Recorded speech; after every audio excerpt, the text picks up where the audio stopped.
Yes rero reka nguhe ikaze kuri Zara Magazine TV ngira ngo nkuko mumaze kubimenyera tuba turi kumwe mu makuru atandukanye mu biganiro bitandukanye ngendiremera gahita nk'ibisanzwe iyi ni Zara Magazine TV ni muri mushya kuri ino channel yacu kora subscribe ubundi tujye tubana umunsi ku munsi twebwe n'ubundi twibanda ku makuru y'imikino ndetse n'imyidagaduro ubundi tukagenda tunaganira n'abantu batandukanye iyi ni Zara Magazine TV nkwibutsa ko kuri zaramagazine.com niho hantu uri busange amakuru agezweho kandi yizewe.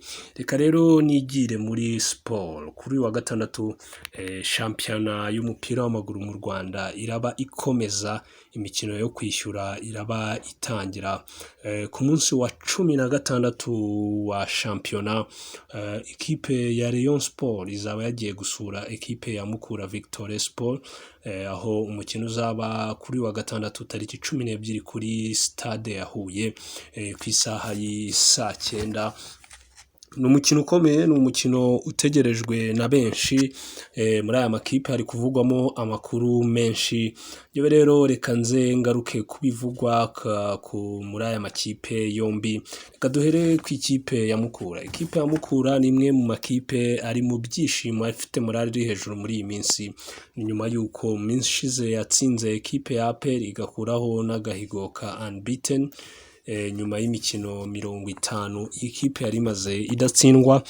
Mukura ise isiba ayo mateka biyita binayishyira muri morale kuri ubu ni ikipe imeze neza ndetse iri kwitegura cyane umukino wa Rayon Sport cyane cyane yuko aba nabo ari abakeba by'umwihariko abaturanyi ba hafi ko Mukura n'ubundi niyihuye mu gihe Rayon Sport yavukiye hariya i Nyanza. Ibiri kuvugwa muri Mukura ni ibiki? Muri Mukura bari gutegura inteko rusange izaba kuri uyu wa gatandatu mbere yuko match itangira. Bikavugwa yuko abayobozi ba Mukura bafashe hasi hejuru cyane bategura uyu mukino uzaba huzana Rayon Sport.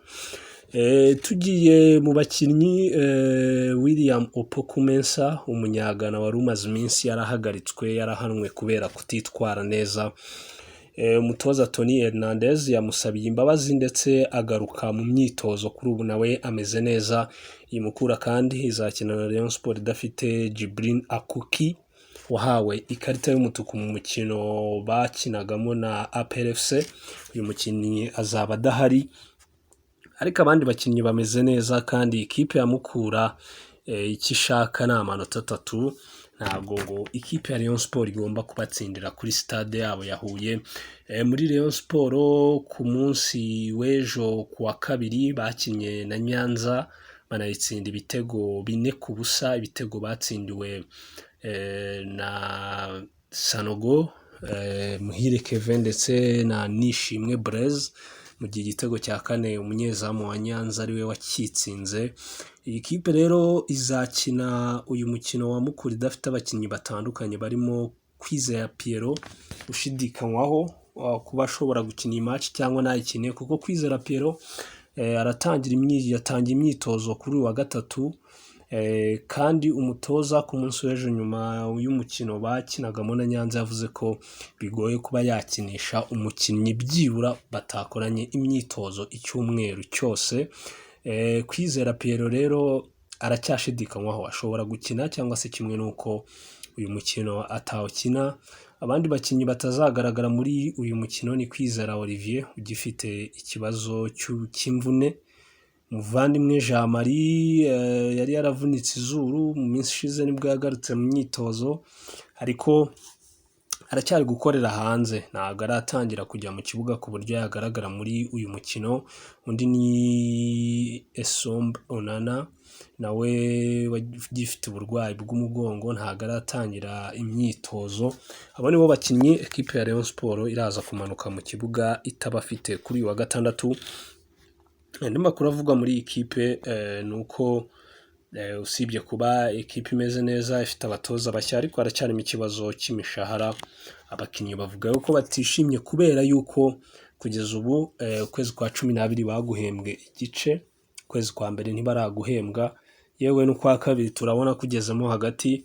Abakinnyi rero ngo ubuyobozi bwari bwabijeje yuko byanze bikunze bazagera ku mukino wa Mukura barabahaye imishahara yabo, na n'ubu baracyategereje, ariko ni kimwe mu bintu bishobora kuzonga iyi kipe kuri uyu mukino, kuba abakinnyi badafite morale, batishimye kubera yuko batarabona imishahara yabo.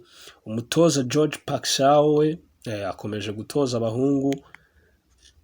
Ku munsi w'ejo nibwo yatangazaga ko yishimiye ko bari kugenda bumva ibyo ashaka yuko bakina. Umukino rero uri kuri uyu wa gatandatu kuri stade ya Huye. Ikipe ya Rayon Sport amahirwe menshi ari nuko ishobora kumanuka ku wa gatanu ikarara i Nyanza, ubundi bugacya yerekeza mu karere ka Huye agomba kubera umukino. Ngira ngo urebye n'ibyo biri kuvugwa muri aya makipe yombi, ni umwe mu mikino ikomeye kuri uyu munsi wa mbere w'imikino yo kwishyura wa shampiyona. Mwibutsa yuko Rayon Sport ku mukino wa kabiri izaba ihura na Gicumbi, mu gihe APR bazakina ku itariki 26 z'ukwezi kwa kabiri. Uyu nawo n'undi mukino utegerejwe cyane. Ngira ngo nibyo biri kuvugwa muri aya makipe muri uyu mukino uzahuza Mukura Victory Sport ndetse na Rayon Sport, abavandimwe ba kera. Ni umukino ubutoroshye, ni umukino amakipe yombi yaba yakaniye, ni umukino uburimo ishyaka ryinshi, uburimo guhangana kwinshi. Kadutegereze turebe ikipe izabasha kwegukana amanota 3 kuri uyu mukino.